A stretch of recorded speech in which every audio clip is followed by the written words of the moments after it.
Welcome to Seek Reality with Roberta Grimes. Joyous conversations about what the afterlife evidence and modern science combine to tell us is true about our one reality. You have nothing to fear. You are eternal and you are perfectly loved. Knowing the truth changes everything. Now, here's Roberta. Welcome to Seek Reality. I'm Roberta Grimes, and I'm so happy you're with us today. One thing that most of us don't do nearly often enough is to just plain laugh.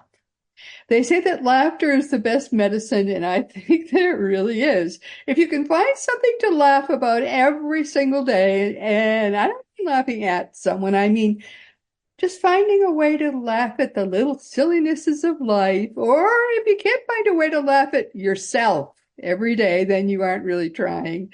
For example, everyone in my house, and that's my husband and me and my 2 adult children, each of us has our own Alexa. And Alexas you can really laugh at. But our Alexas turn our lights on and off. They run our shades up and down. They turn our fans on and off.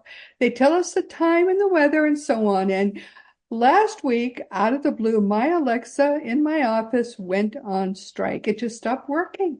My daughter, who is a software engineer by profession, and she's pretty high up in a pretty big company, she got it back to working. But then overnight, it stopped working again. She rebooted it the next morning, and then she said, I think that fixes it. And my Alexa started a conversation with her, which has never happened to me. She said, what is your name? Let's get to know one another. Now, to be clear, my Alexa has never wanted to know my name, and my daughter and I looked at one another, and we burst out laughing. That darned Alexa still isn't working right, but at least we know what her problem was and why she went on strike. She just doesn't like me. She wishes that she was my daughter's Alexa. Now, if you can laugh at something like that, then everything is pretty much okay in your world, right? We still talk about that and we still giggle. Our guest today is a laughter expert. His name is Carl Unegbu, and he's a lawyer and a journalist based in New York City. Carl studied journalism at Columbia after graduating law school at the University of Miami. Prior to his admission to the New York bar, he practiced law in Miami and served as a law clerk at the International Court of Arbitration in Paris. He was a reporter at The Real Deal magazine before taking on editorship of ComedyBeat.com, and he's done articles for he writes well, I can tell because of his book, and no wonder his articles have appeared in a lot of magazines, and he also has hosted Comedy Dialogue, which is a quarterly series held in Manhattan's Upper West Side. It features stand-up comedy performances and panel discussions involving some of the comedy industry's best and brightest talents. And Carl Unegbu's book is a delight. I've almost finished reading it.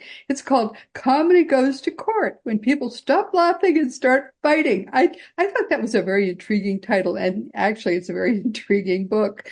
Carl, welcome. I'm so happy to have you here with us.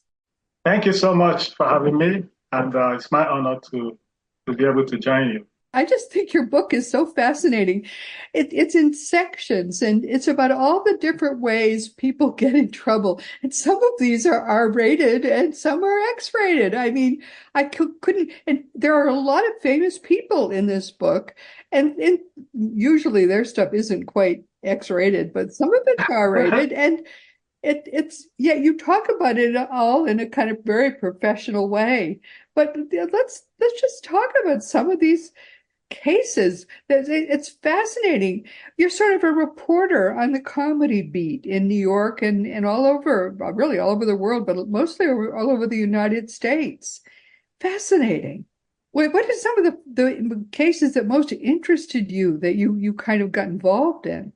Oh, first of all, thank you so much for having me. This is so wonderful that I appreciate the opportunity to talk about this book. Comedy Goes to Court. That's what it looks like when people stop laughing and start fighting. So as you could imagine from just listening to just hearing the title, at this, the story began with people trying to make others laugh, and then it ended up with, you know, people not being so happy anymore. They got in a fighting mood, and the rest is history from there. But so this book, I wrote the book for two reasons: one, to entertain, and the other to, I guess, teach a few things about like free speech and the First Amendment in our current time, the era, our current age, where we have cancel culture and woke ideology. In other words, how much protection does free speech still have in this kind of era? It's a very challenging environment. So that's the other reason why I wrote the book. But the first reason, well, and I don't know which one comes first, but both reasons are important. One, to entertain, and then to teach. So I chose to illustrate this book with life stories of some of the most famous and brilliant comedians out there that anybody would readily recognize. The adventures and misadventures and the shenanigans they got involved in, other things around, their lives, their work, and the reaction of the public to them. And, so all that kind of ecosystem wrapped up in one. So then I have, stories from comedians ranging from, Jerry Seinfeld, Jimmy Kimmel, Jimmy Fallon, Jay Leno, Conan O'Brien, Jim Norton, Dave Chappelle, Michael Shea, Sacha Baron Cohen, Howard Stern, you just name it. David Letterman, I mean, they are all here. Bill Maher, John Oliver, I mean, everyone is covered here. And they have lots of interesting stories about them, their shenanigans, their adventures and misadventures, and then eventually how they got in trouble with the law and with other people, and how those things eventually, got resolved. So yeah, so there's a whole lot of stuff in here with respect to those kinds of activities. This book could not be more timely because the Constitution and especially the amendments are all over the front page now. Exactly. I mean, the First Amendment, the freedom of speech, the protections of the president, and why does he get to be protected when he does the things that he does when he's the president? Why should those be especially protected when he, is the president? And all these, I mean, my goodness, the Constitution is right on the front page every single day. Yeah. So your book is right front and center because of the Constitution and the protections that it gives us uniquely. If you say something and you're a comedian and you happen to say it in Canada or in France, you can go to jail. Exactly. If you're that exact same comedian and you happen to say it in the United States, you can say it. Yep. And I thought that was remarkable, and you laid that right out. Yeah. Why it came out this way, because he happened to say it in New York or in California. Exactly. I mean, one of the main propositions of the book is that America is the best place by far that anybody could practice comedy here and not lose their shirt or lose their freedom. So, I mean, if you go to comparable Western democratic societies like Canada up north, you couldn't say some of the things that you could get away with saying here. For instance, I have a comedian there that I covered in this book, named Mike Ward, who attacked a kid who was disabled. The kid had what they call Treacher Collins syndrome, kind of disfigured his face and Yes. made him look really funny. So, it was a very bad disease and kind of affected him in a very horrific way. But anyways, so at some point, he began to sing. Was a singer performing with Celine Dion. Then when Pope Benedict visited Montreal, he performed for the Pope. So, he was doing all of that. And then this comedian kind of I mean, it was clear to everybody that this kid had this condition. So, he was a disabled kid. He's like And then 13 he or was doing something, this, I recall. yeah, about 13, yeah. And he was doing this singing. So, he became sort of like a celebrity. People were fascinated that despite this disability, that he was able to do all that singing. So, yeah. So he became sort of like a minor celebrity. Well, a major celebrity, I would say. Now, this comedian, uh, he said, well, that he had been watching this thing from the sidelines, obviously. Then at some point, he got pissed off. He said, well, look, he thought that this kid was going to die because of his ailment, that, that he thought because everybody knew that the kid was going to die, that they were like humoring him, just, pretending to go along with his so-called singing. Now that some years have passed and this kid is still alive. So he said he thought that, okay, so that maybe this whole thing was a scam from the very beginning. Well, I mean, I This thought that may, was all shabby on the part of the comedian. yeah, well, he said he thought this one was a scam, that he wishes that the kid would die already, that he now feels scammed by this whole singing and everything. So, I mean, people laughed. He was doing his shows and taking on this kid. Folks were laughing heartily because, I mean, some people thought, okay, maybe this is kind of cruel, but, this was comedy. He was doing it. Now, this kid's family got aggrieved and they made a complaint to the Human Rights Commission in Quebec. Quebec, yeah. And then the Human Rights Commission eventually found that what this comedian did violated Canada's human rights law. And this comedian was liable to pay damages because he had affected this kid's dignity. He had attacked the dignity of this kid and, affected his self-confidence and things of that nature. So, yeah, so he was fined. Well, in this country, for instance, you couldn't fine a comedian. You couldn't impose any kind of punishment on a comedian for attacking somebody's dignity, Right. because we have this First Amendment where, you are allowed to swing your arms as wide as you can until you get to some, I guess, prohibitions against, let's say, incitement to violence. Yeah, yeah. The First Amendment is so broad and so Right. deep. Right. So it takes a long time before you can get to those ceilings where, like, you can, like, if you were inciting somebody to violence, the First Amendment will not protect you. Or if you were engaging in obscenity, the First Amendment would not protect you. Or if you say use what they call fighting words, then the First Amendment will not protect you. But these are very limited exceptions, Right. which means before you can get to that place, you can do a lot of damage with respect to, if you like, racism, anti-Semitism, homophobia. I mean, all these things are protected under the First Amendment in the United That's States. right.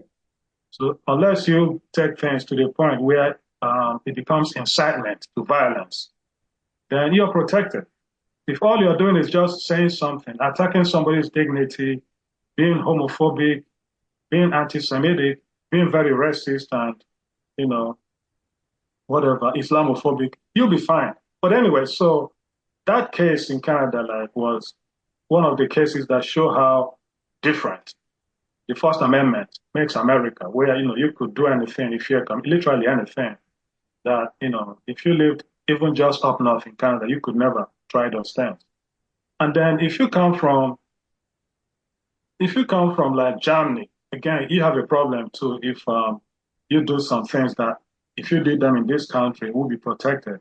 Now, there was a comedian, Jan Böhmermann, that I cover in this book. So he attacked the president of Turkey, Erdogan, the Islamic country of Turkey. Yeah. He had said that he attacked Erdogan. He said Erdogan had sex with goats and watched child Yeah, pornography. that was a little That, much. Yeah. right. Yeah. He said the So president of Turkey had sex with goats, right? goats, When he yeah, was in he had Germany, sex with right? goats. Don't do that. That's not a good thing to do, though. So the Turkish foreign ministry, they took offense at that. They complained bitterly to the German government. They were calling for sanctions against this comedian. And for a while there, the comedian was investigated by the German government to see if he violated a law in Germany that makes it a crime to attack a foreign leader in that way. I mean, these are things you couldn't think about. You couldn't imagine those things happening in this country, the United States. You could do all of that, you'll be free, no problem. But if you try them in other societies that are comparable to ours with Yes. respect to the rule of law and But they don't democracy, have no, the First Amendment. yeah, Right. exactly, exactly. Again, that's the difference made by the intervention of the First Amendment here in the United States. Or if you come from like even England, for instance, in Scotland the other day, just last April, a new law came into effect, was called the Hate Crime and Public Order Law in Scotland, which says that if you store up hatred against any person based on race, ethnicity, national origin, religion, sexual orientation, yeah, you could violate that law, and that could attract a lot of punishment to you, including perhaps up to 7 years imprisonment.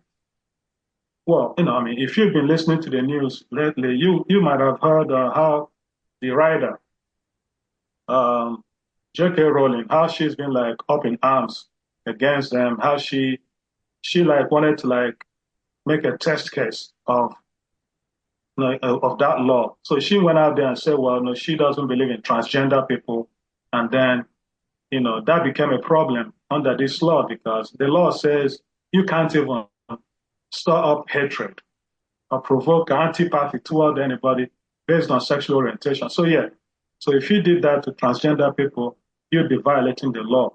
So to make a test of the whole thing, she came out again, as she had been doing for a while. I mean, she had been counseled in a lot of places for her campaigns against transgender women, using the women's bathrooms. And, she's been trying to protect female spaces for biological Right. women. Exactly. Right. So she had been on that crusade for a while. So this law came in, and then she decided to test that law by holding her ground. She came out again and attacked transgender people. And then everybody expected her to get arrested under this law. So far, they have not done that. And then Yeah. that has kind of created a situation now where people are like, well, are you going to not go after She said she would be J.K. proud to Rowling? go to prison. Exactly, because she's a celebrity or no. So yeah, so the law is like it's been a subject of big debate in Scotland. But so that's the kind of environment you have in other societies that don't have the First Amendment. Yes. And so and Carnegie was one of the early targets of that law because part of the places where you could violate that law would be at public performances of a play or an event. And comedians, when they do shows, it's a public performance. Now, I'll give you an example, another example I cover in this book to dramatize this difference. Like Jay Leno, one time Jay Leno, and this was during the 2012 election, he was trying to dramatize how Republican candidates for president were so rich and so out of touch with the rest of the society. So he came to the point where he was talking about Mitt Romney's wealth. So when he talked about Mitt Romney, he showed the Golden Temple of Amritsar, a very majestic temple in India, something of very crucial religious and spiritual significance to the Sikh Indian community. Yes. Instead of to show Mitt Romney's vacation home in New Hampshire, he showed this Indian temple that was so majestic, as a way to dramatize the level of wealth Mitt Romney had that made him be out of touch with everyday people. Now, so some Indian American guy got so offended, a guy who was a member of the Sikh religion. He filed a lawsuit against Jay Leno, accusing him of racism, and that he was so insensitive to the Sikh religion, that he had defamed the religion by pretending that somebody who was not of the Sikh faith, namely Mitt Romney, that his home was actually the majestic temple, that kind of association. So he felt that, that was such a slur, an insult to the religion for him to associate someone like Mitt Romney, who was not a member of that religion, with that majestic temple. Yeah. So he filed a defamation lawsuit against Jay Leno. But then the big thing here was that the Indian Ministry of Foreign Affairs, they were bitter about the whole thing. So they complained to the U.S. State Department about Jay Leno's comedy, how this was such an insult to the Indian nation and, looking for sanctions. And the State Department came out and told them that, look, we don't endorse what Jay Leno was saying, but in this country, the United States, because of the First Amendment, there are people like Jay Leno and others who want to make jokes, that they are free to, make those kinds of jokes, that the State Department cannot do anything to them, and that the State Department does not endorse, those jokes.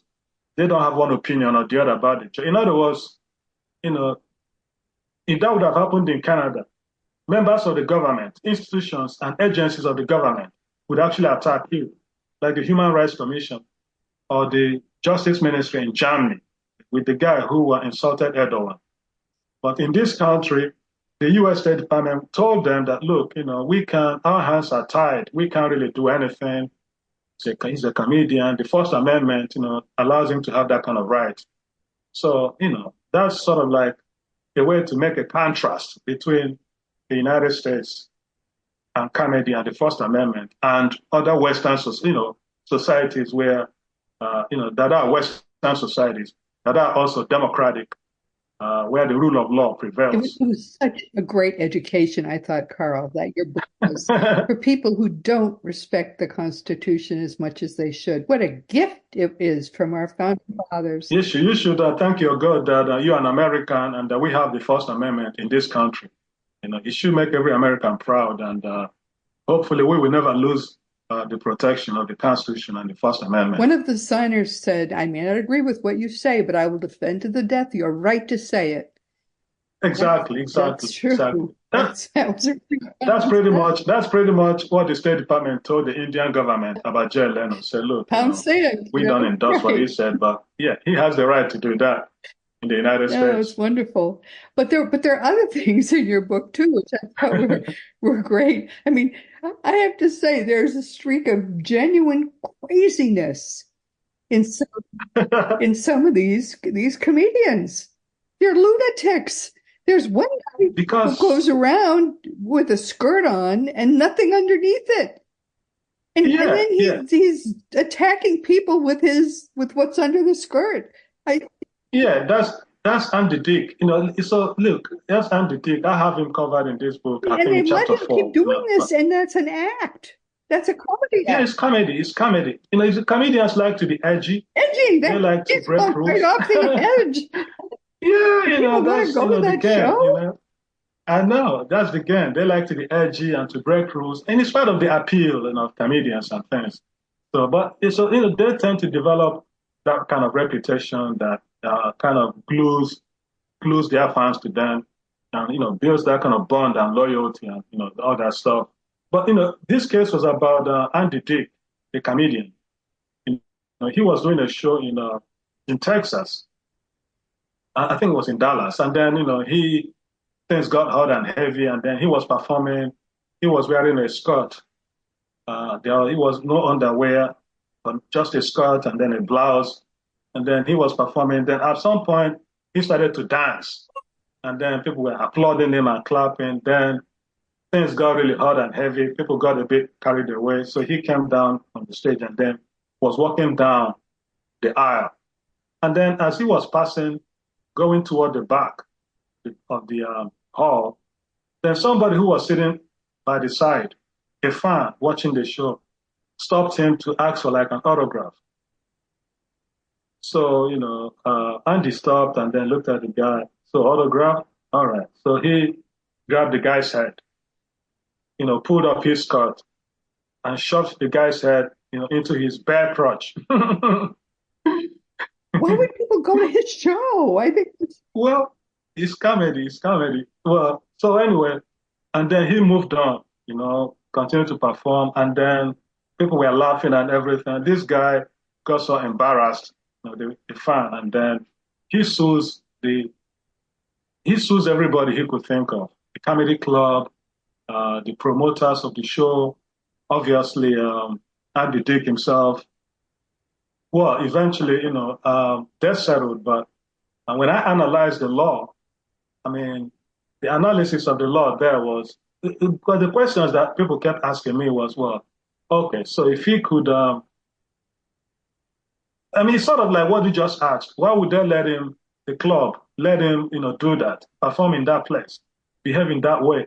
Well, why wasn't the club liable?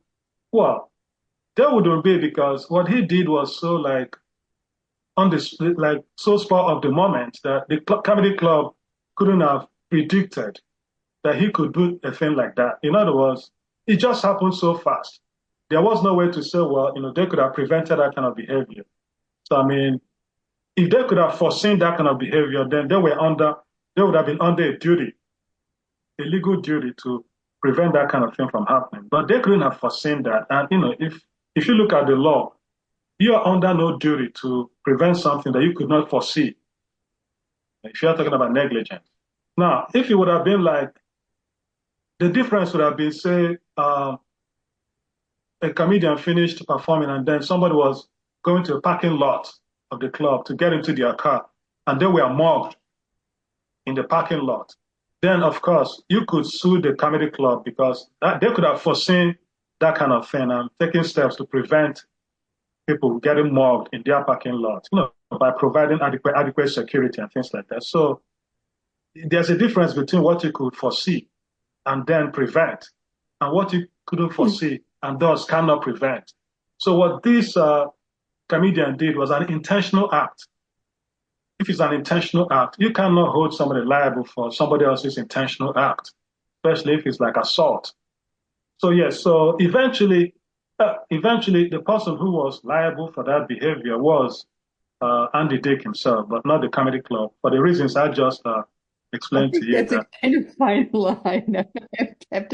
They could not foresee what happened, and so they could not prevent it, and the law, therefore, did not impose any obligation upon them to have prevented what There was happened. another case which, if I'm reading it correctly, the comedian got so worked up, he took off all his clothes and attacked the audience. Oh, yeah. That's a different comedian that I have in the book. Backing up. But there was another, we have to start over. But there was another case near that where the comedian just got so excited he took off all his clothes and attacked his audience. Right. It was a different comedian at a show in Oakland. Great comedian. Yeah. That was Cat Williams, the comedian. Right, Williams. Right. Famous comedian. So in Oakland, he was doing a show in Oakland, and then at some point he got pissed off. I have him in this book on chapter 4, right next to the Andy Dick case. So he was performing this at this event, and then at some point, people like hecklers. Because when you do comedy, you have to deal with hecklers a lot of times. And some comedians have actually really gone overboard in dealing with hecklers. There was a time that the comedy legend, Richard Pryor, actually got so angry with the heckler that he went and stabbed the heckler with a fork. I remember that story. Yeah. So hecklers are a big problem in comedy. You've heard about hecklers attacking Jerry Seinfeld over the thing in Gaza. Hecklers are just an old problem in comedy. But anyways, in this case, there were hecklers who were taunting this comedian, Cat Williams. And then at some point he got so he couldn't take it anymore. So he took off his shirt. Oh, I thought it said his clothes. And then, he challenged them to a fight. There was commotion, and then things got so crazy. And then the show got disrupted. And then he was sued, for both himself and the promoters were sued for, people who were disappointed. It was a class action suit, as I recall. Yeah. It was a class action suit, yes. So they said they didn't get the show they were promised, that this guy, he didn't give them enough time, that he cut the show even before he got to the middle of the thing. So, question was, who could get sued? Who was liable? What could you do with the comedian? Was the comedian under an obligation to fully perform as promised? So, yeah, those were some of those issues. And then, what was the responsibility of the promoters of the show, to audience members that were caught up in this fight that this comedian started? So, yeah, it was, those are the kinds of things you encounter when you go to a comedy show. And, there are lots of questions about, well, okay, so if this happens, then what follows? What are the legal consequences? Who could go to court? Who could get sued? Who could recover money? So, But it was so it's one of those cases. But in the law, I thought a pretty good one. A lot of case studies, because if anyone goes to law school, that's what you do. You study cases, and this is a whole bunch of cases. Oh yeah, yeah, yeah. You see, what one of the things that really amazed me was to discover just how much lawsuits comedians get involved with.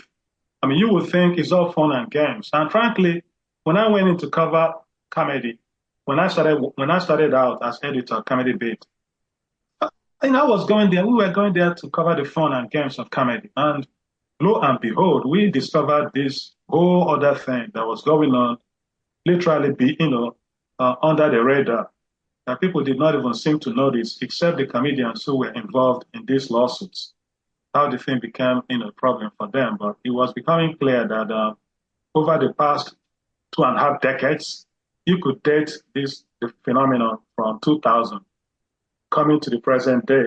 The lawsuits against comedians have exploded, and people start to wonder why is this situation happening? Well, I kind of theorized that it was because comedy today has become more important than it was previously.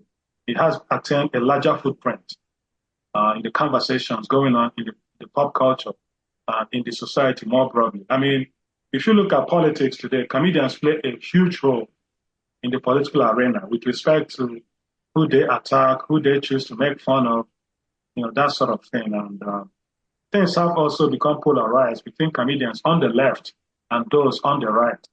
You see a comedian like Greg Gutfeld and his people, the MAGA sort of crowd.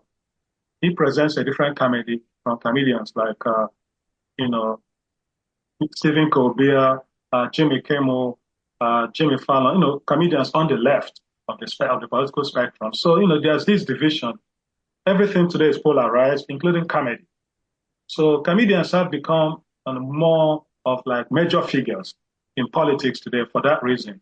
Now they play for the team, so to speak. Gutfeld plays for his team, the MAGA people, supporters of Donald Trump, and the other people play for their team, people who are against Donald Trump. So yeah, so it's like this is where we are today. So comedy has become a lot more important uh, in the politics and culture of the country. So um, things like lawsuits have exploded too because now with them becoming more important and more serious players, they've come into a lot of money too. They make the kind of money that comedians even just a generation ago did not make. Oh, some of them are Because now making you're talking big about dollars. yeah, That's right. yeah, you're talking about arena comedy today, arena. Or if you have you go to Madison Square Garden, the Mohegan, comedians now play in those places, or the O2 Arena in Britain, London, or the Edinburgh Fringe. I mean, these are huge venues that, you know, uh, used to be the preserve of pop stars, rock stars, and things. Today, comedians have become like the new rock stars.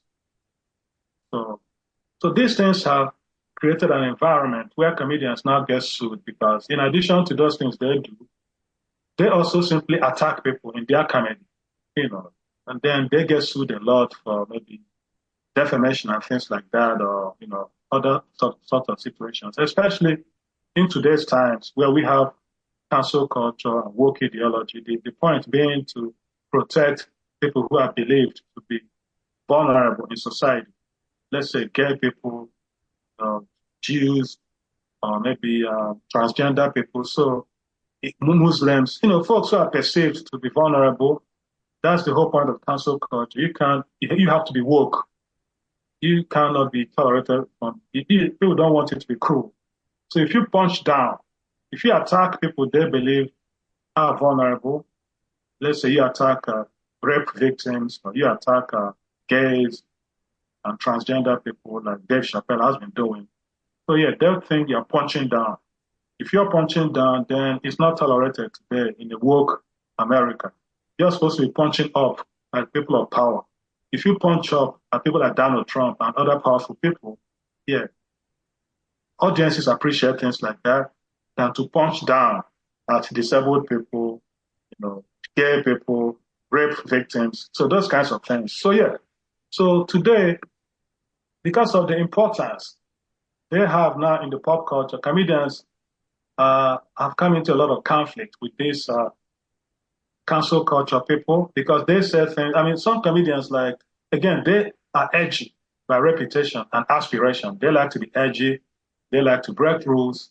And when you do these things, you don't have too much time to care about people who may have been historically, you know, oppressed, people who need protection in society today, like the cancel culture people and political correctness, the people they want you to respect. And so if comedians are edgy and they like to break rules, so they are not going to respect those kinds of boundaries. So the conflict between comedians and the cancel culture people and political correctness is inevitable. You know, once on one side, they want to protect these groups. On the other side, comedians don't care. They like to be edgy. They like to break rules. So they break those rules about who should not be attacked or who should be attacked. So yeah, so those conflicts are there. So apart from that, comedians also face a lot of pressure from, a not so obvious side, but it's there too, what they call strategic lawsuits against comedians, like the one I discussed in the book, where Donald Trump sues Bill Maher for $5 million, over a joke Bill Maher made about, the color of Donald Trump's hair. He said Donald Trump, if Donald Trump could show him that he wasn't the son of an orange orangutan because of the color of his hair, that he would actually give him $5 million to give to any charity of his choice. And the backdrop of the story was, I don't know if you remember when Donald Trump was saying that Barack Obama wasn't born in this country. The birther thing. He said if Obama could show that he was born in this country, if he could produce his birth certificate, that he, Donald Trump, would give him $5 million. So Bill Maher goes on Jay Leno's show and he turns it around on Donald Trump. Say, well, if you could show that you're not the son of an orange orangutan because of the color of your hair, I'll give you $5 million.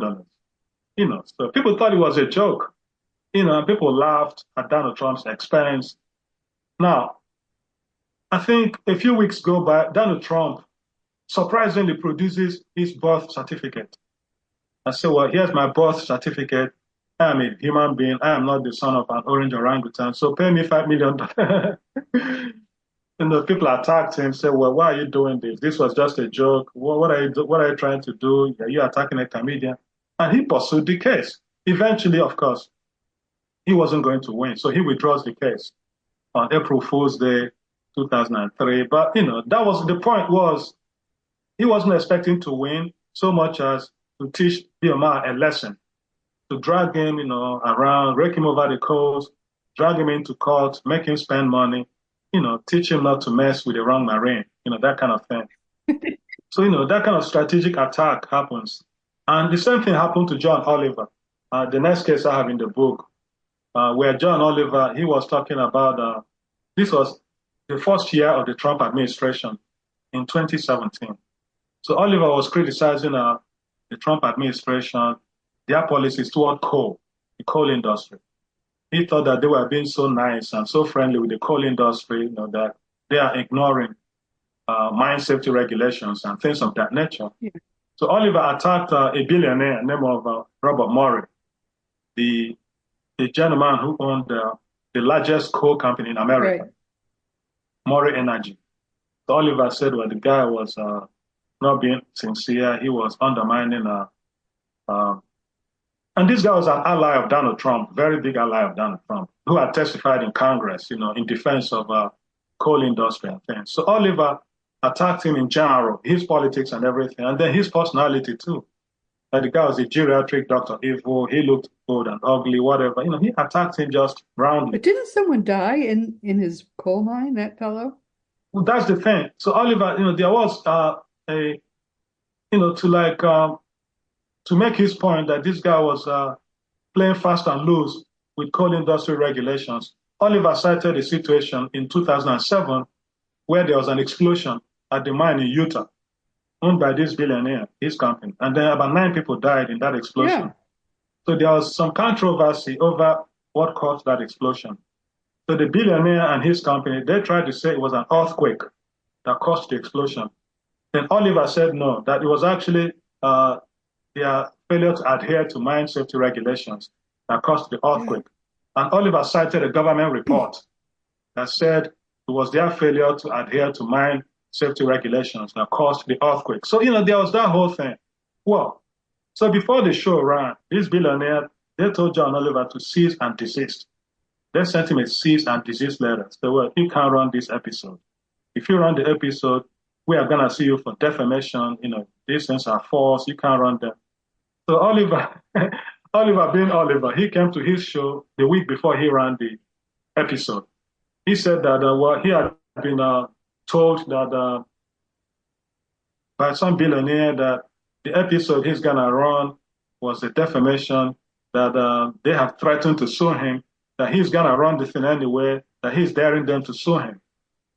So he ran the episode the following week. And then expectedly, these are billionaires, they don't play around. They have money. So he sues John Oliver. They were based in Ohio, but they sued him in West Virginia, coal country, for defamation, all that stuff, that sort of stuff. Anyway, but eventually, though, Oliver wins the lawsuit, because, this is a comedian. Usually the courts will tell you, well, look, he's a comedian, he's making a joke, it's not a statement of, all that stuff. Then there's the First Amendment. So, but the point is, after winning the lawsuit very early, it was dismissed early. But by then, Oliver had spent over $200,000 on lawyers' fees. And his insurance on his show, his liability insurance on his show, went up, skyrocketed by more than 300%. So that was like the point, to make an example of Oliver. It's a strategic lawsuit, the very sort that Donald Trump had filed against BMR. So, these are some of the challenges comedians face, even though, again, thanks to the First Amendment, usually they win these lawsuits. But that's not the point. For some people who want to teach them a lesson, they make you spend money. So those are the only challenges you're going to have here. It's not the government that's attacking you now, but it's either billionaires like Donald Trump and Robert Murray, or maybe the cancel culture people who might want to cancel you and not go to your show anymore. Because look, the law may be able to protect you from liability, but the law cannot force anybody to go and watch your show. Yeah, and it's just.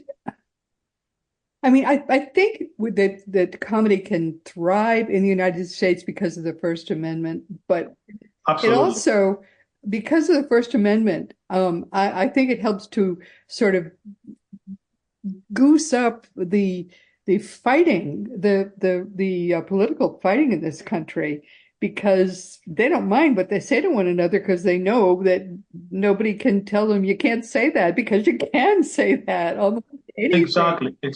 You can. So in this country, you have, I guess, you have two courts, parallel courts. There's the court of law, where if you're a comedian, you can say so much and get away with it. You're a politician, you could say it too.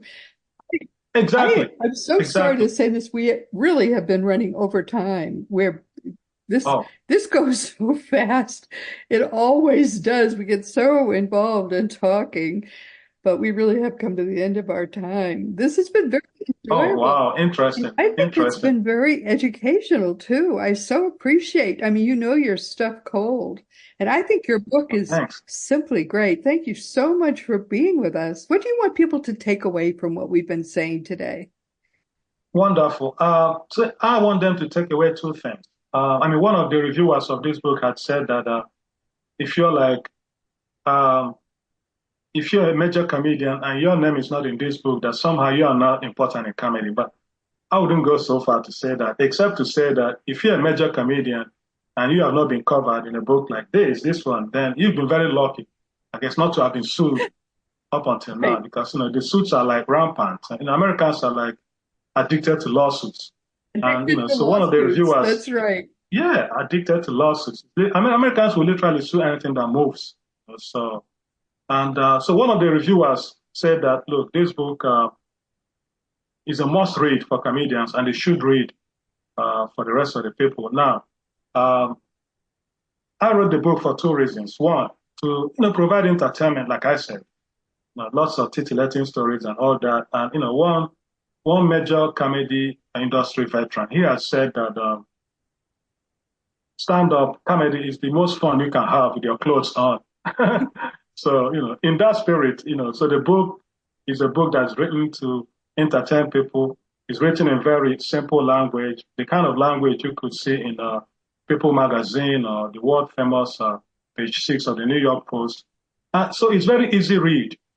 Very So I easy. want people to lose themselves in the book. And when you lose yourself in the book, to get the feeling that maybe you're watching a comedy special on Netflix or Comedy Central, watching a roast or being at a comedy club. So yeah, it's a book you can take on vacation, read on a beach, on a couch, any place where you read books. Yeah. So it's such a relaxing read. So for that reason, that's one of the first reasons I wrote the book, to entertain.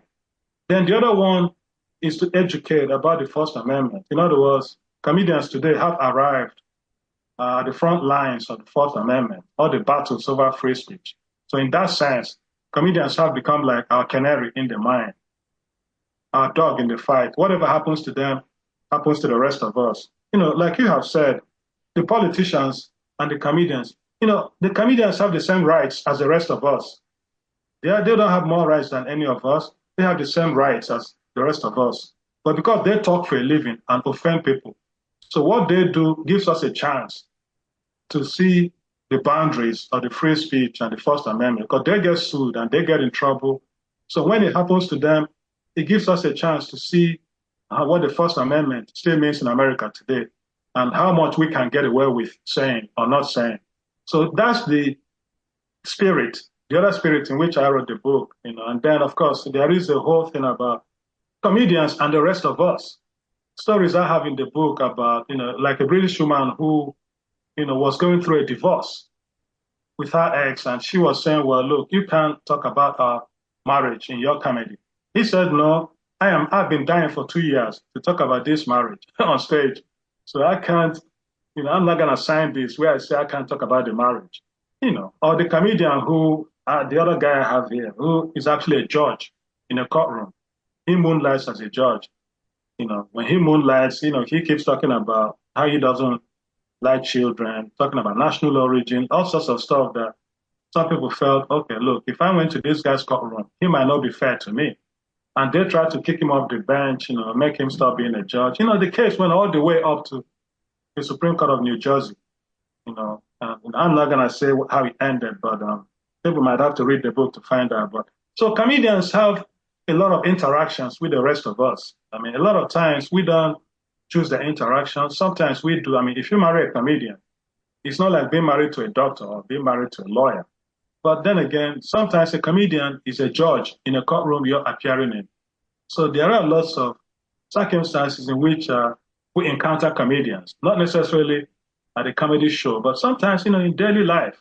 So this book covers a whole bunch of stuff, runs the entire gamut, talks about, so there are so many stories here that offer teachable moments about life in society, just beyond comedy.